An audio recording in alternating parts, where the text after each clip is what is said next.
The goal of this podcast is to help you break in and thrive in advertising. And we do that every single week by sharing the stories and advice of those rocking it on the other side. And in this special Indie Agency Week episode of our show, we bring on two inspiring founders. We got Dana Lytle of Planet Propaganda and Charlie Naus of Carson+Doyle.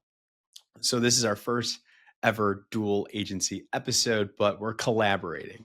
The conversation really talks about what makes independent agencies uniquely positioned today for success, and especially in the evolving advertising landscape.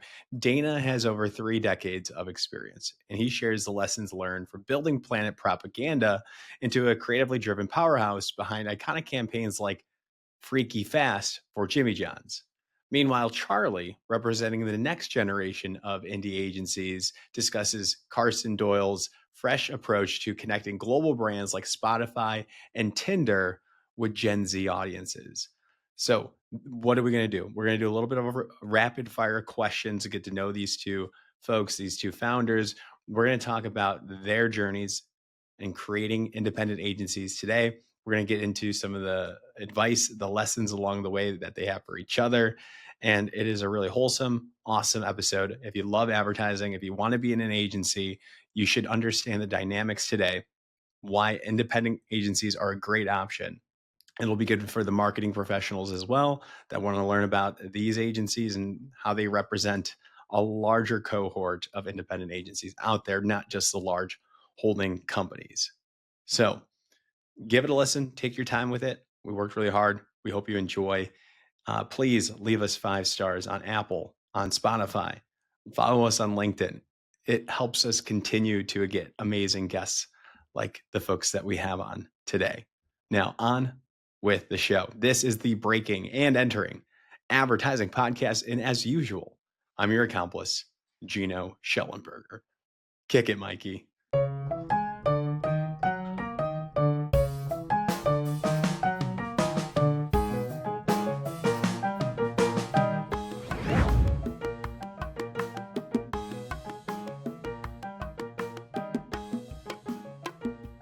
Indie Week on the Breaking and Entering Advertising Podcast is presented by Blood, Sweat, and Tears, the growth consultancy that's as invested in your agency's success as you are.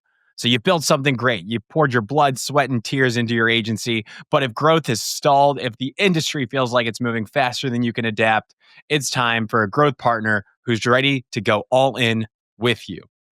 Blood, Sweat, and Tears helps independent agencies stabilize, sustain, scale, or even sell with radical honesty, a custom strategy, and a team that actually has skin in the game. Co-founded by agency growth vets Nora Denuzzo and Eric Brown, they know what it takes to break through. If you're feeling stuck, frustrated, or ready to level it up, visit www.bloodsweatandtears.co. Now on with the show. All right. Dana Lytle and Charlie Naus, welcome to the Breaking and Entering Advertising Podcast. This is a part of our Indie Agency Week special. So thank you both for coming on. Glad to be here. Rock and roll. How you doing, Charlie? Great. Yeah. Thanks for having me. Welcome back onto the show. This is number 2 for you. Yeah. Feels good. Thank you. Heck yeah. So we did a deep dive with Charlie and his business partner, Thomas Brazier, a couple months back now. So for a full deep dive on all things Carson+Doyle, go ahead and listen to that episode. Dana, welcome to the show. We haven't had you on or anybody from Planet Propaganda on. So excited to learn a lot about you all. I know Duluth Trading. Garth Weber was on the show. We talked about you. I don't know if your ears were ringing. But great. I think that's a client maybe of yours. Is that correct? Yeah, Garth's great. He's really done a great job at Duluth, and he's one of the better CMOs that I've worked with over the years.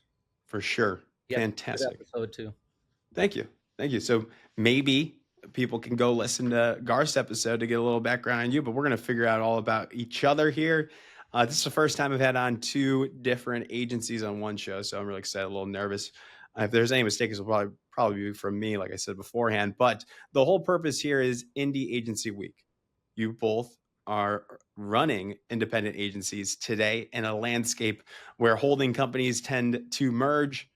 They're getting bigger, conglomerations, oligarchies. I don't know what you call it, but there's a lot of these power shifts and dynamics in the industry. But yet, you both are still within those independent agencies, staying strong, staying niche. Maybe we'll uncover what it's like to be independent today, why that's a superpower, maybe why it's not, what your visions are for your companies. Learn a little bit from each other, and have some rapid fire questions along the way. How does that sound, gentlemen? Perfect. Sounds great. Yeah. Cool. So we'll start with Dana. I think we got to get some more context from both of you for our listeners just tuning in for the first time. So we'll start with Dana. Dana, tell us what you're up to today, where you're at. Tell us about your agency. Let's just get the high level here. So I'm in Madison, Wisconsin.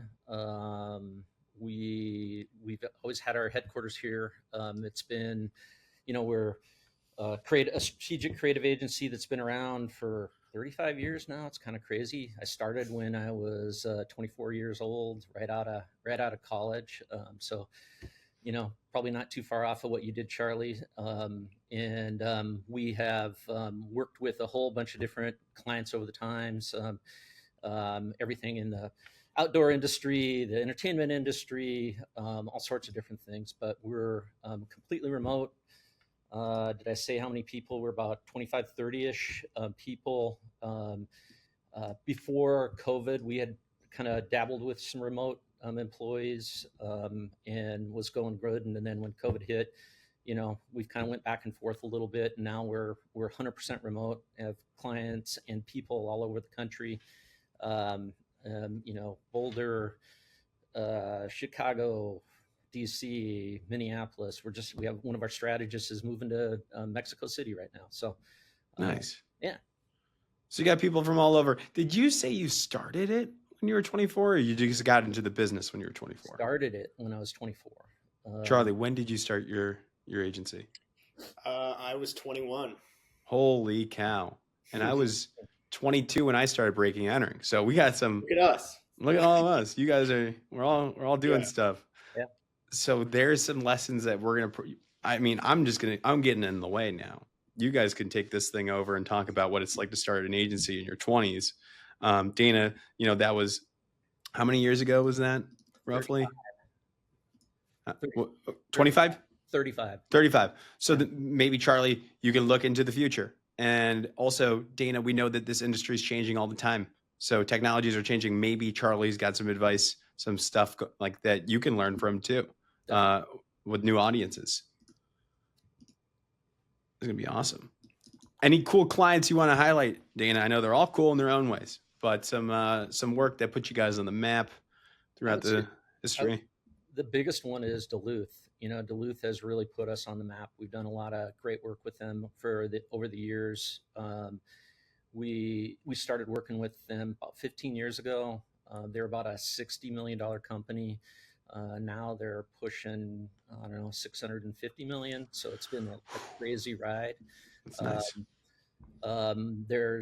We've done a lot of work in the QSR franchise retail industries with Jimmy John's, and started working with Jimmy John's when they're about 29 stores and ended working with them in about 800.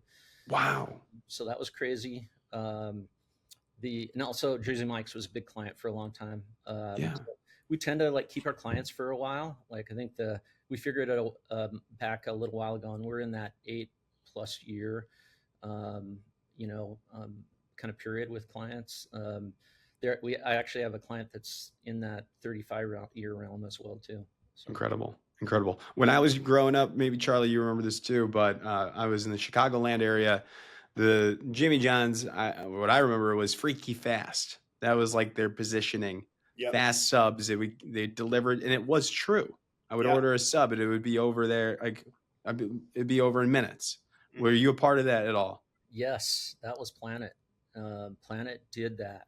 We were the ones that helped Jimmy create that. And when he was 29 stores, he they really, at the time, they were trying to take on Subway and went after, wanted to go after the whole fresh angle. But obviously, Subway was going to pummel them with the multiple millions of dollars of media at the time, and we convinced them to like really go after kind of this different angle. And it's pretty cool to see that's stuck around to this day. We did that a long time ago. And I was on my way back from Montana, and I stopped at a brand new Jimmy John's, and I was amazed how much stuff that Planet created is still in that store.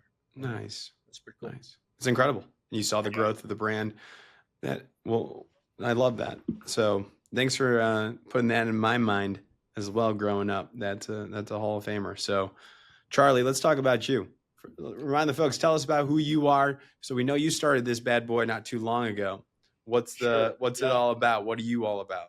Yeah, I'm 7 years going on 8 almost of running the agency. We started at Carson+Doyle actually while I was still in college. So really to just be a creative agency to help brands connect with younger consumers. When I was in college, we were kind of at the coming of age of the beginning of Gen Z, end of millennial kind of era. And couldn't really find a job at an ad agency. Couldn't figure out like my path in the world. And my friend Thomas and I, who are my co-founder, decided to just start helping our friends with their businesses, which then turned into friends of friends businesses, and then ultimately real clients that we were helping find or help them find consumers that were our age, right? Like people that were in their 20s, late teens, that they knew were up and coming consumers. And that was kind of our leading force, was to be a strategic partner and helping them with their messaging, their creative, everything, really to kind of help them reposition for this next wave, next gen of consumers. So that's how we started. That's how we've kind of maintained our momentum over the years, now working with much larger, clients around the world, like Tinder and Spotify, as you had mentioned, to help them with their communication specifically to Gen Z. So that's kind of what we're all about. Ultimately want to do the same kind of stuff that Dana does with the taglines and the larger campaigns and helping companies triple, quadruple their store counts, et cetera. And that's like what we're all about at the end of the day. That's kind of the why, is to help businesses grow. But ours is kind of with a Gen Z specific, lens. For sure. Very clear, very top of mind for me and our listeners, hopefully, because a lot of us are in Gen Z. And they want to get jobs and they're learning from you. So you guys are really paving the way as like the top Gen Z agency that I know of. And I am an advertising trade journalist. So that goes a long way, I hope. Love it. And you have some QSR experience as well. Are we allowed to talk? Yeah, totally. We work with Bonchon Korean Fried Chicken. So we are their agency of record as of last July. So we're only about 6 months in, but moving right along into this full year and going to build out their store expansion across the country too. Love it.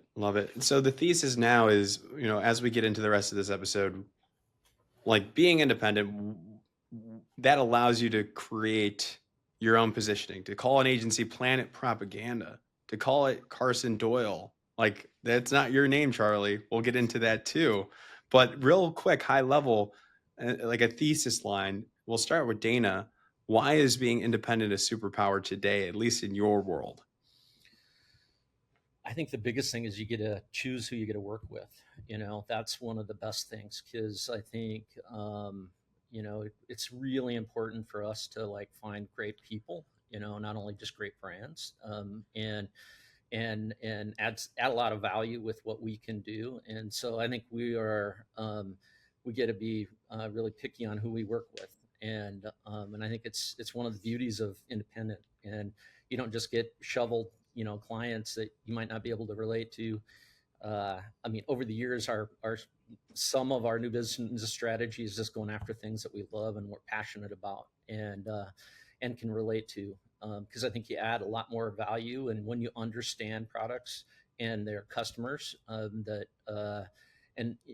intimately. So I think that's one of the best ones, I think, for me. Love it. How about you, Charlie? What are you thinking?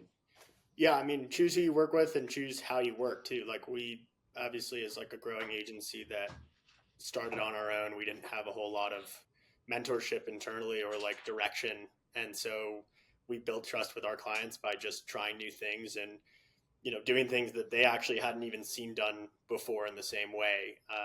Whether it's like overnight TikTok production, like random, fast paced, crazy short form stuff, or being able to scale up to larger form things with a small team without needing overarching permission besides just the general kind of symbiotic, like mutual trust with the client is really cool. I can't speak to how that really goes at like larger holding company agencies just because I haven't worked there. But from what I understand, like there are more politics, more decision making, more, hoops to jump through to ultimately move along. And we've just been able to move so fast for our clients, and that I think I do attribute to just the independence. Like we're not answering to anybody but them.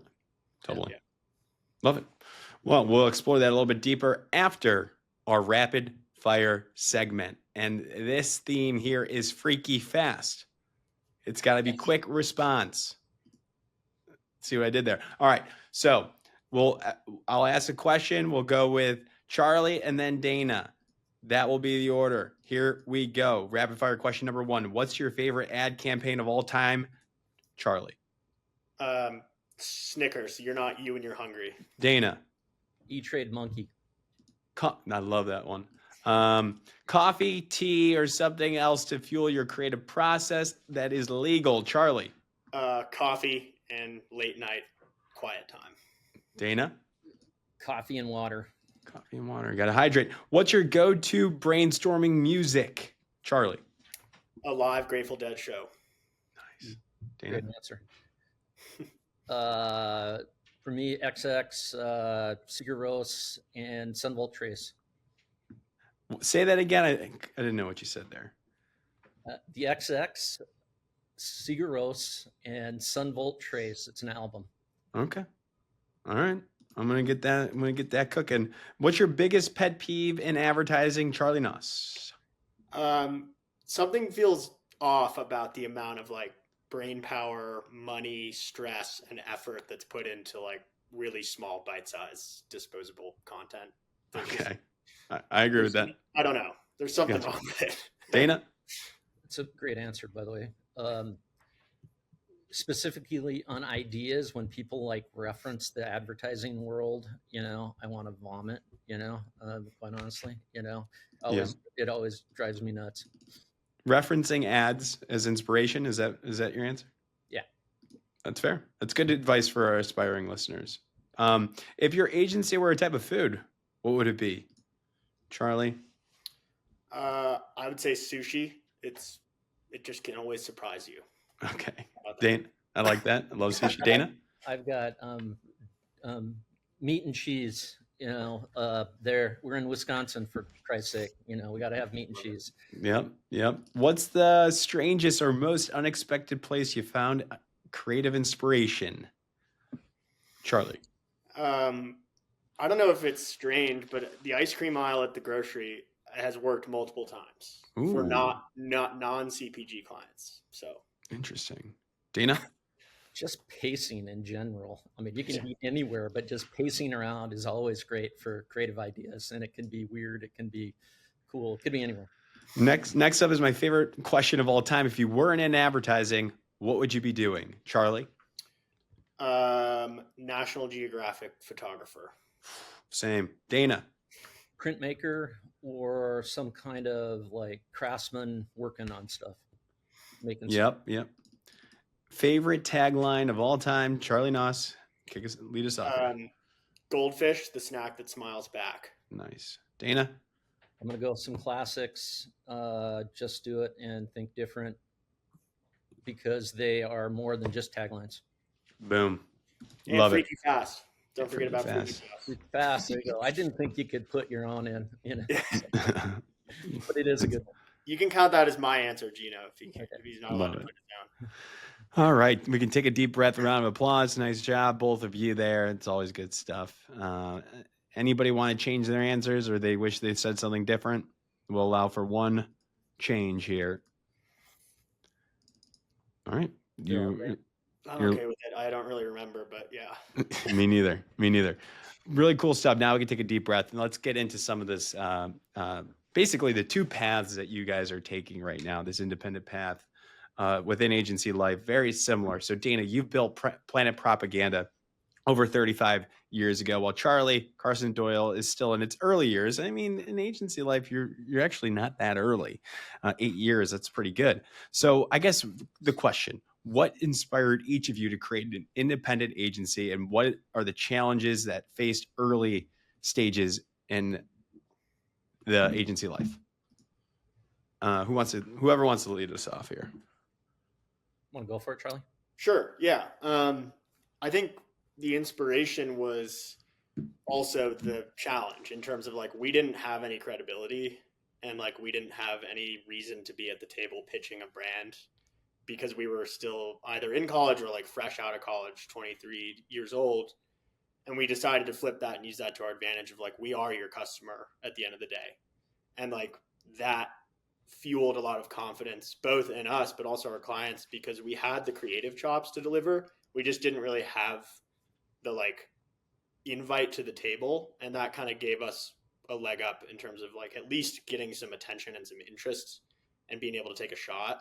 We didn't make all those shots, but like when we did, it really worked. And so that I think led us to being really confident and like proud of being independent and like kind of building our own thing. And how did you land on the name? The name is so yeah, it's actually supposed to sound like a larger holding company name because that was part of how we would like have some credibility before people knew who we were. It's my middle name and Thomas's middle name, so nobody could really directly track it down. And we've been on calls before where the client thought that Carson or Doyle was on vacation or something, or like retired or, you know, on the board. And so we, again, like we're invited to that table because of that. I think a lot of time, cases, you know. Now your work is getting recognized. You're making a brand for yourself, so it's no longer probably for that. But that's probably in the early days. That was probably big for you. Yeah, for sure. Dana, how about you? So inspiration was like I grew up in an entrepreneurial family. My dad was in the publishing like newspaper industry when I was growing up, and I did basically every job imaginable there, from janitorial to reporter to photo, all that kind of stuff.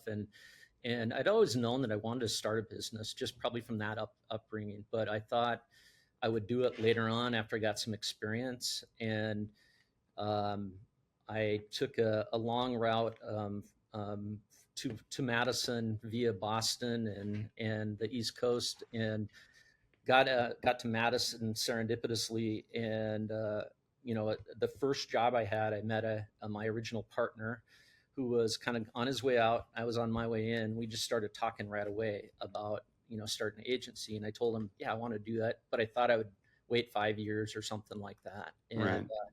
It's a great time, you know, to start an agency, because like the worst thing that can happen is you have to get a job. You know, I mean, the fall is really, you know, short. And I think, you know, it's like, you know, you're post college, pre success, you know, so you don't have a lot of, you know, monetary obligations or any of those kind of things. So it's pretty cool. So the challenges are many, you know, as Charlie probably knows too, of like early on, I think it's like getting the word out, especially, you know, in 1989 when we started, the stunning technology of the day was fax machines.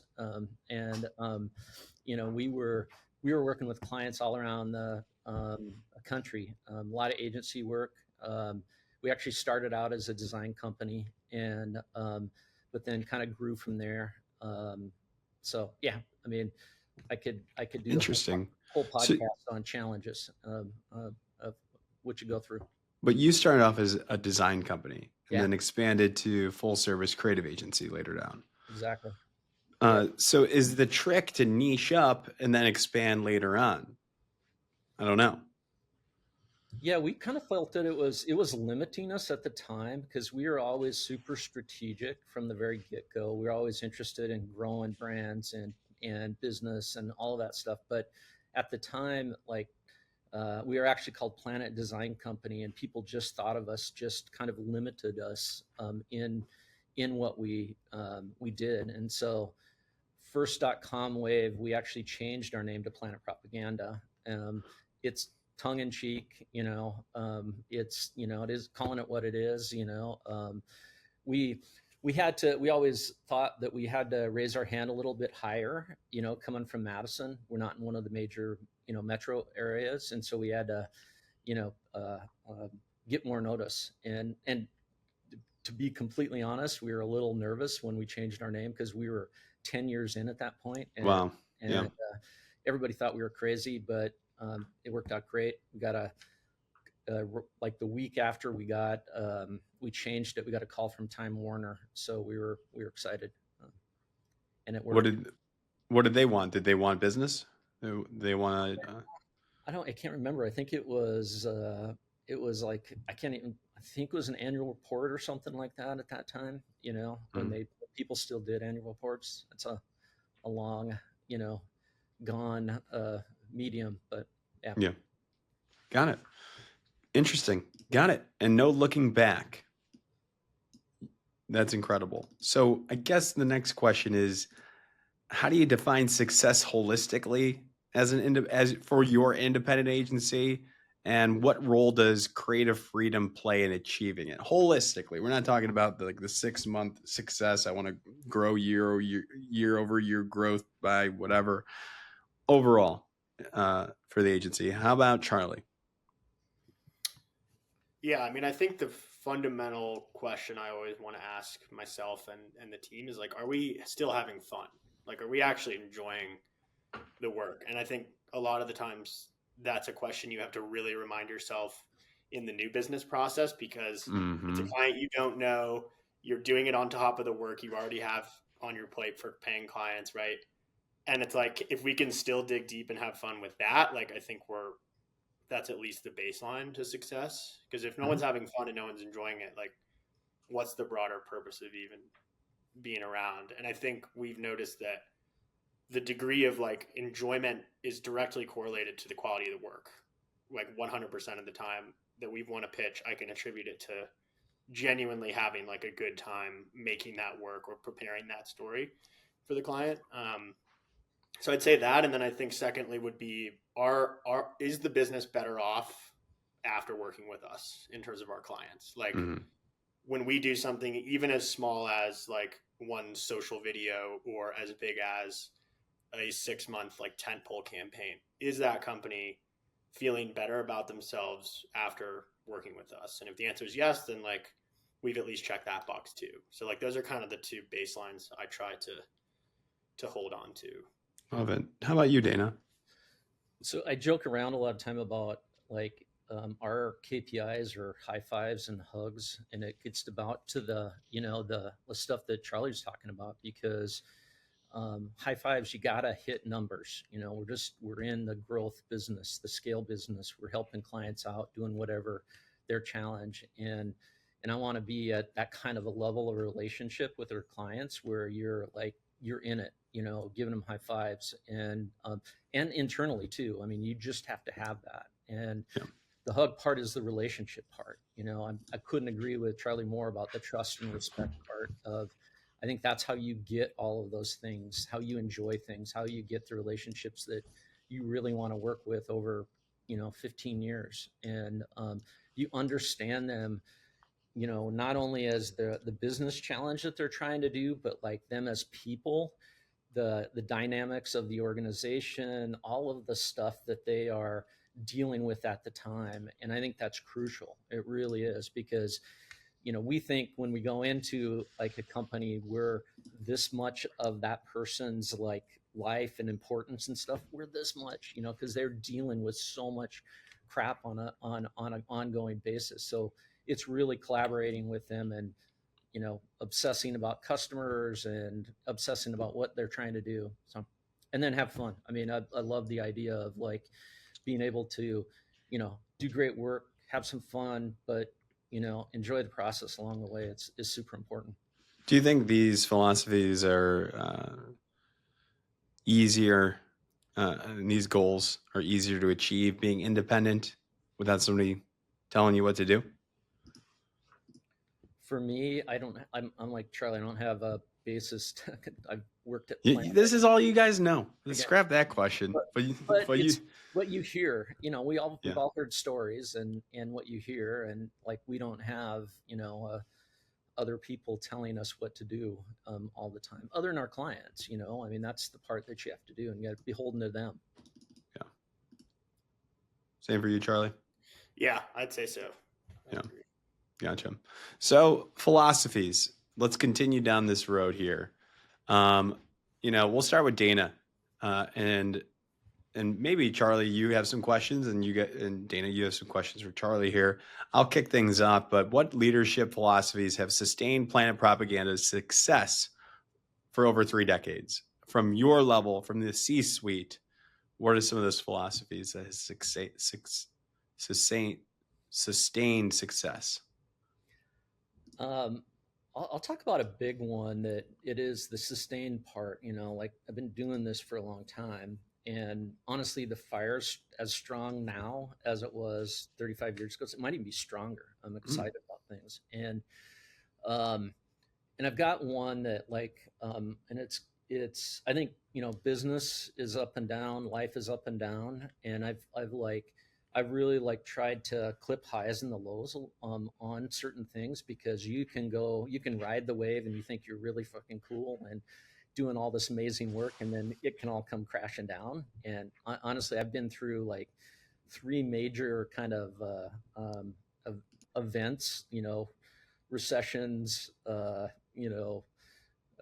pandemics. I don't even know what other things, but it's I think part of it is like understanding that it's you got to just keep putting foot, keep understanding which way direction forward is, and going after that. And um, I think it's a really good mental health strategy as well too. For I'm sure Charlie understands this on the business side. It's hard to run an independent agency and do all the work, as well as go out there and get it, and go and do the janitorial work later, or whatever menial work that you have to do. And so I see a lot of creatives. I see a lot of people struggle with that, the highs and lows, and riding that roller coaster too. That's a big one for me. For sure. Yeah. And then for Charlie, then I guess as a young founder, how are you cultivating a leadership style that resonates with your team and clients?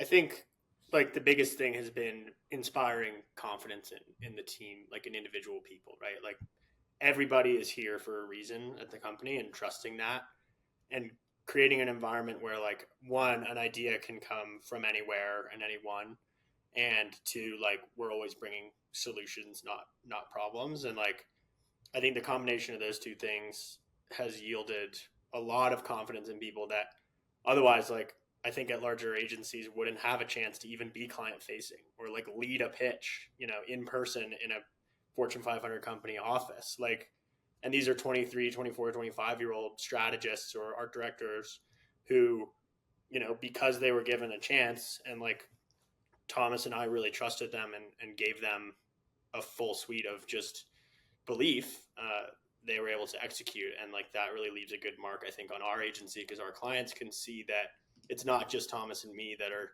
blowing the horns and like making the most noise and showing up. It's people from every corner of the agency. And like every time there's a new hire or someone brought in, it is like an inviting place for creative like collaboration. And we don't want a title to withhold anyone from bringing an idea or even being the one that gets to deliver that end result.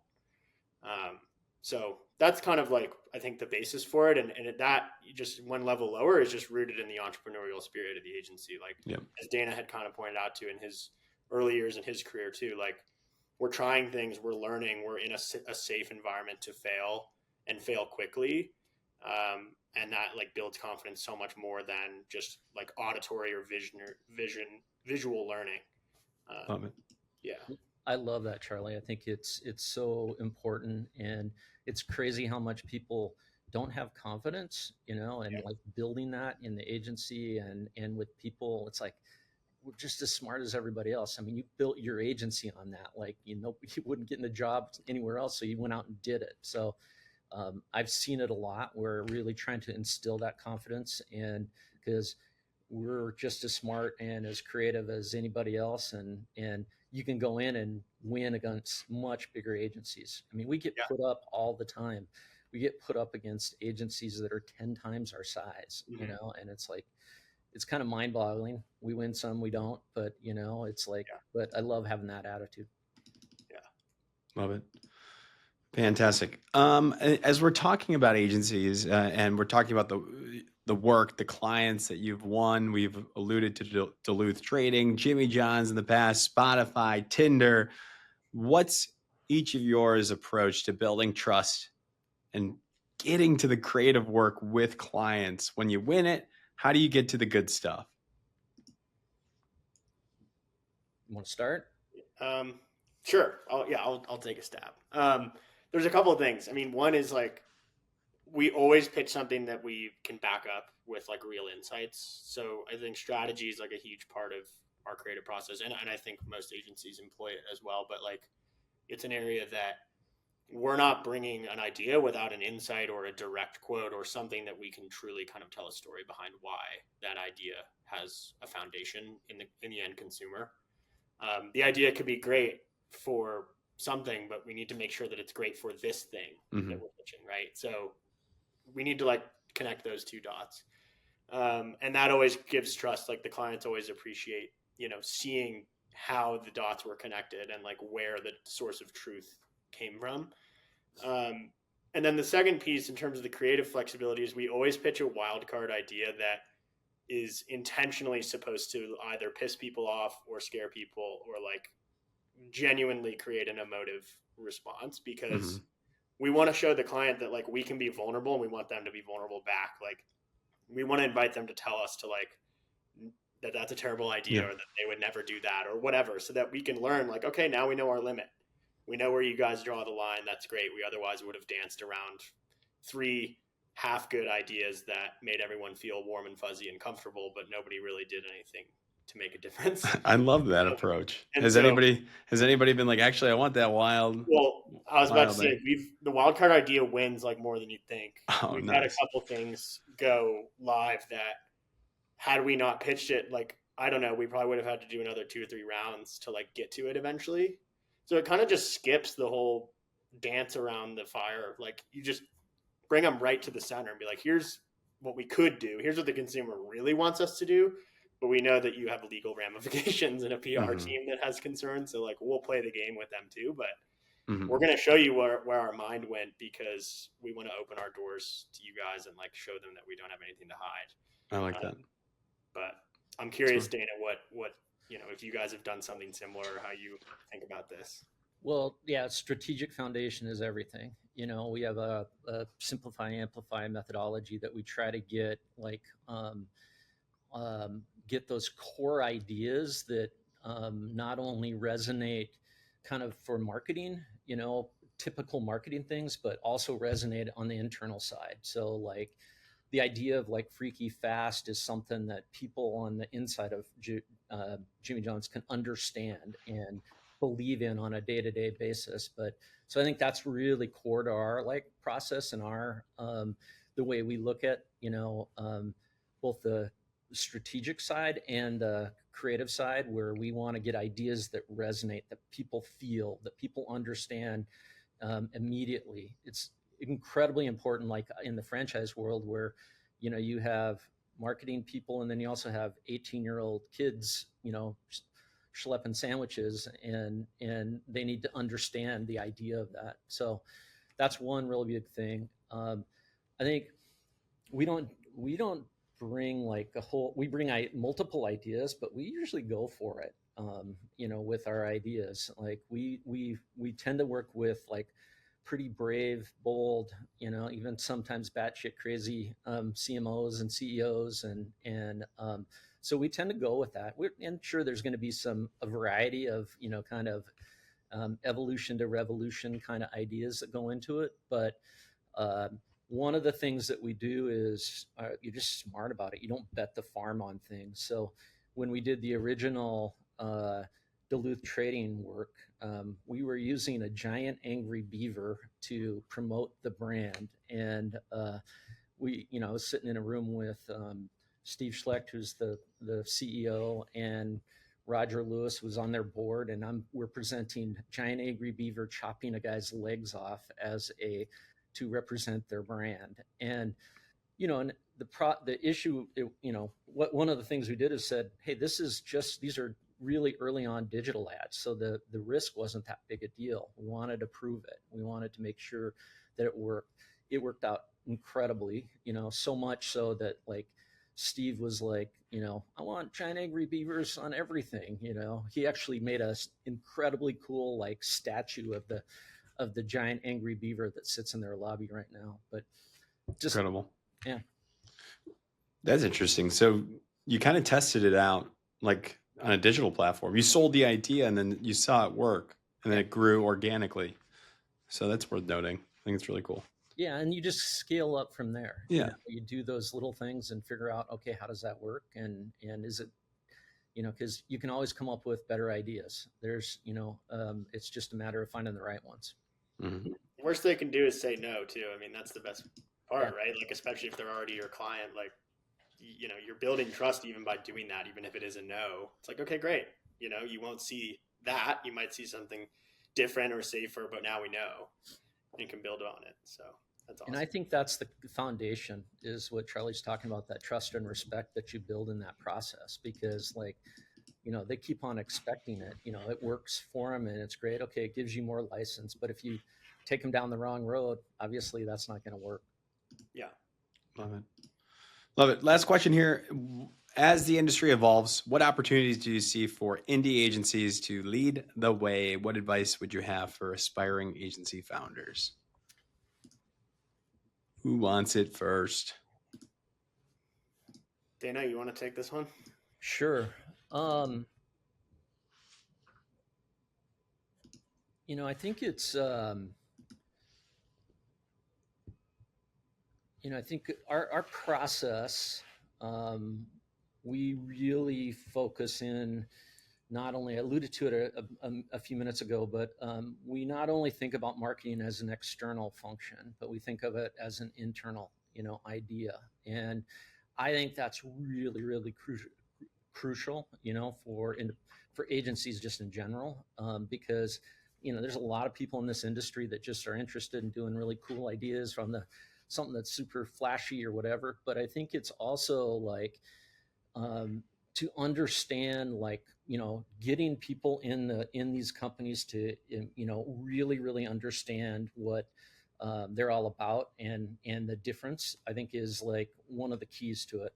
There's a quote from a business writer, a guy by the name of Patrick Lencioni, that says, like, if you can get everybody in the organization rowing in the same direction, you can dominate any industry, any product, and any competition. And I love that quote because I think it's really, really true.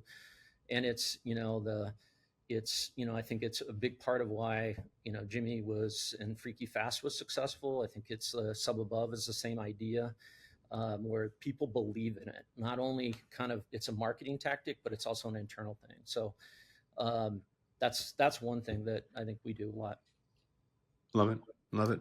Charlie, how about you? The question is, as the industry evolves, what opportunities do you see for indie agencies to lead the way? Any advice for the aspiring agency founder? Yeah, I mean, I think for the aspiring agency founder, I would say, one, like, nothing's beneath you. Like, we try to use that a lot internally, like whether it's the brief is like for an email campaign, or you get strike gold and get like a cool TV, or maybe the Super Bowl, something, like whatever you get, try to make that like the best version of whatever that ask is. Like, Yep. Because when you're a young agency, you can't help but just look around and look at all the awesome, cool indie agencies and immediately compare yourself to them. And like, I've been a victim of this, like myself, of like, I'll look at, Mischief or Mojo or any of these cool shops popping up that have made so much success in such a short time. But then I realize, like, they're just in a different kind of chapter in their own lives. Those founders are different. They have different backgrounds than me, but like those shops are really producing amazing work. So can we do that in our own font and like just do that ourselves and like really try to focus internally on like doing the best possible thing for each client? And I think that like will ultimately yield returns in some form of another, whether it's a new client or it's new people, new hires, more demand for work, like whatever. But you know, it's easy to get caught up in like comparing yourself too much. Yep. So. Thank you for sharing that. How can we connect with each of you, learn more about your agencies? If people want to say hello, want to ask you further questions, what's the way to go? Dana. You can email me at dlytle@planetpropaganda.com or LinkedIn. Wonderful. Charlie. Yeah, LinkedIn's great. And email's charlie@carsondoyle.com. So look forward to hearing from you. Gentlemen, thank you so much for coming on, hanging out, talking shop a little bit. It's always good. I love what you guys are doing. I wish you all the best in your different chapters of lives and agency chapters. You guys are both going to keep on crushing it. I know that. So I'll be watching, cheering along from the sidelines. Please let me know if you need anything from me. Thanks, Gino. Thanks, Gino. Great to hear your perspective, Dana. Yeah, awesome. You too, Charlie. Nicely done.